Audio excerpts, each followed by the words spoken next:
Witam serdecznie dzisiaj o poranku. Złe dane czy dobre dane dla Polski? Co będzie po godzinie 9? To jest temat przewodni tego wpisu. Oczywiście na samym początku zachęcam do subskrybowania, dodawania komentarzy i dawania lajków.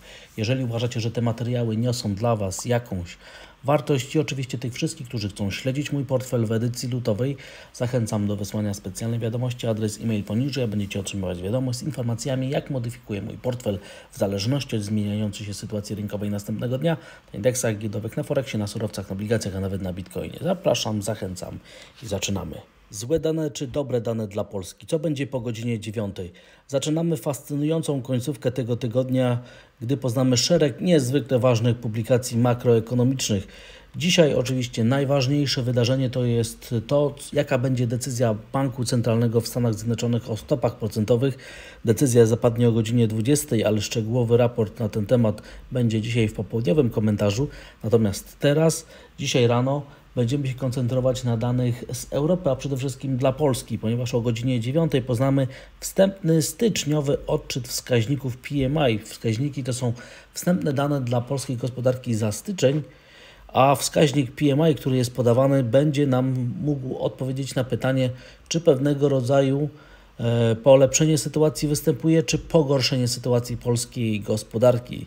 I od tego, czy wskaźnik będzie potwierdzał wzrosty, które są obserwowane od października, będzie zależało to, jaka będzie interpretacja wydarzeń gospodarczych dla różnych klas polskich aktywów, które są też niezwykle w ważnym miejscu i będą musiały podjąć decyzję, którą stronę, który scenariusz rozwoju gospodarczego dyskontować. I oczywiście będzie miało to także duży wpływ na dyskontowanie przyszłej stopy procentowej w naszym kraju. Ale ten wskaźnik PMI, który poznamy o godzinie 9, ma wynieść 46,4 punkta i jak widzimy, rozrzut prognoz to jest między 44,3 a 47,7 punkta i każda rozbieżność danych między względem prognoz będzie odczytana jednoznacznie, więc bądźmy gotowi na każdy scenariusz. Ja spodziewam się, że dane będą nieco lepsze.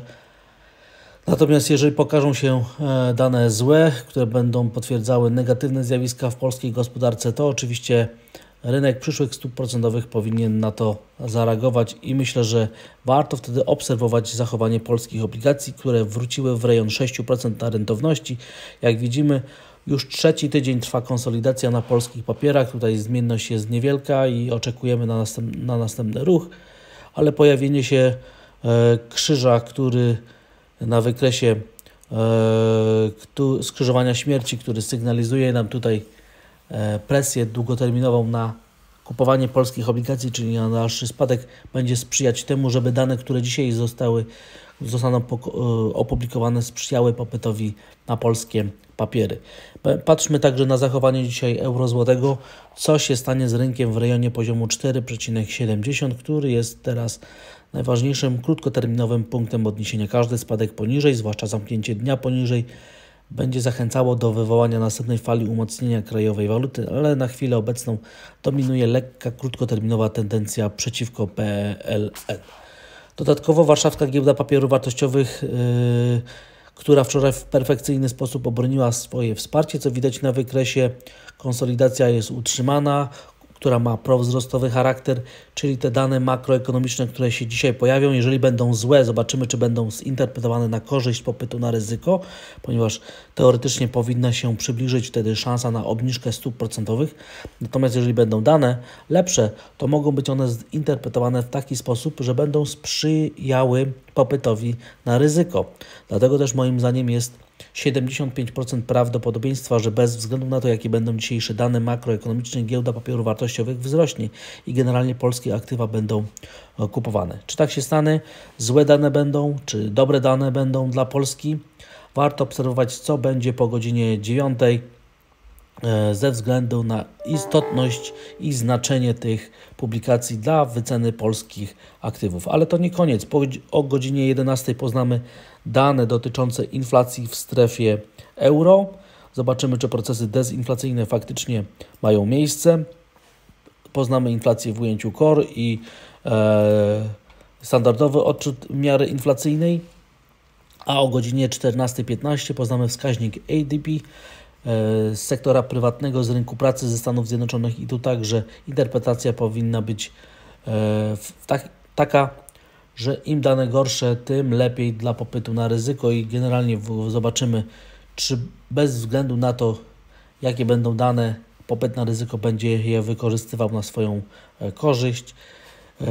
To jest wstęp do publikacji, którą poznamy w piątek i jeszcze o godzinie 16 poznamy wskaźnik ISM dla sektora przemysłowego i w tym wypadku za styczeń i w tym wypadku oczywiście im dane lepsze, tym większa powinna być reakcja rynkowa, natomiast złe dane makroekonomiczne powinny bardzo mocno przybliżyć szansę na to, że dzisiaj będzie szczyt cyklu podwyżek stóp procentowych w Stanach Zjednoczonych i że one nie pójdą więcej w górę. Znalazłem bardzo ciekawy raport, który pokazuje, jak zachowuje się Standard & Poor's w reakcji na dane o inflacji, a te dane poznamy już wkrótce. No i oczywiście widzimy tutaj jak na dłoni, że jeżeli dane o inflacji pokazują nam przyspieszenie procesów dezinflacyjnych, czyli inflacja jest niższa niż zakładały prognozy, to jest to bardzo korzystne dla indeksów giełdowych, a jeżeli dane pokazują, że inflacja jest wyższa niż zakładały prognozy, to w takiej sytuacji sprzyja to temu, żeby krótkoterminowa reakcja indeksu Standard & Poor's była negatywna. Jesteśmy coraz bliżej szczytu globalnych podwyżek stóp procentowych. Ten wykres, który jest w tle, też bardzo ładnie to pokazuje. A dzisiaj jedną z najciekawszych do obserwacji będzie to, co się wydarzy na amerykańskich obligacjach. W tym wypadku tutaj rentowności amerykańskich T-notes w rejonie 3,50 to jest punkt odniesienia, a implikowana stopa procentowa pokazuje poziom 4,93 i na tym poziomie, i to jest punkt odniesienia, będziemy się na nim koncentrować, patrząc jaka jest reakcja rynkowa na wszystkie wydarzenia, które będą miały miejsce podczas dzisiejszej sesji.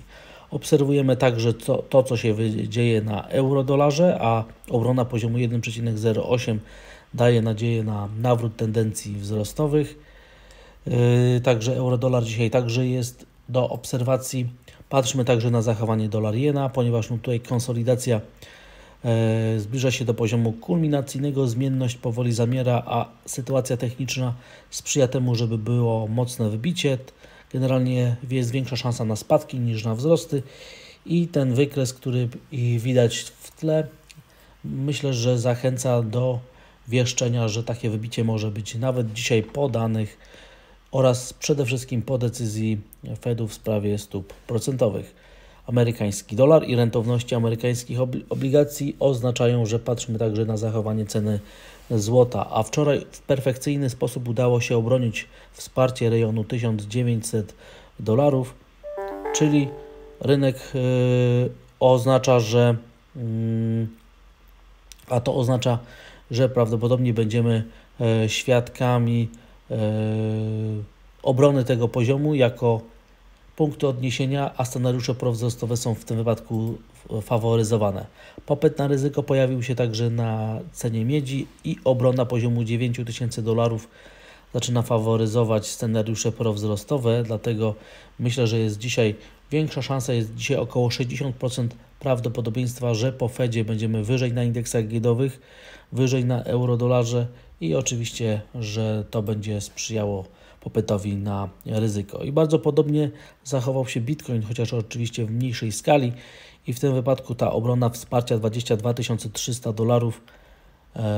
pozwala myśleć, że jest większe prawdopodobieństwo wzrostu Bitcoina dzisiaj po tych wszystkich danych makroekonomicznych i decyzji Fedu niż na spadki, a wykres taki średnioterminowy jeszcze bardziej potwierdza, że rejon $22 300 to jest miejsce, na które warto zwrócić szczególną uwagę, ponieważ w tym miejscu dość często rynek się odwracał. I jeżeli teraz jesteśmy nad tym poziomem, to też rośnie prawdopodobieństwo wzrostów, a nie spadków. Indeks giełdowy Standard & Poor's wczoraj w perfekcyjny sposób obronił wsparcie 4000 punktów, dlatego też scenariusze prowzrostowe są faworyzowane. Kształt świecy miesięcznej na indeksach giełdowych faworyzuje wzrosty. Naprawdę styczeń był dobry.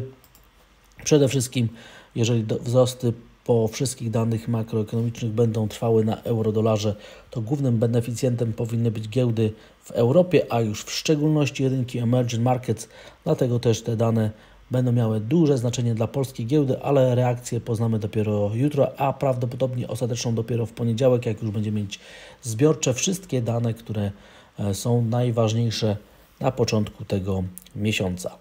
Także bądźmy gotowi na dużą zmienność po godzinie 9.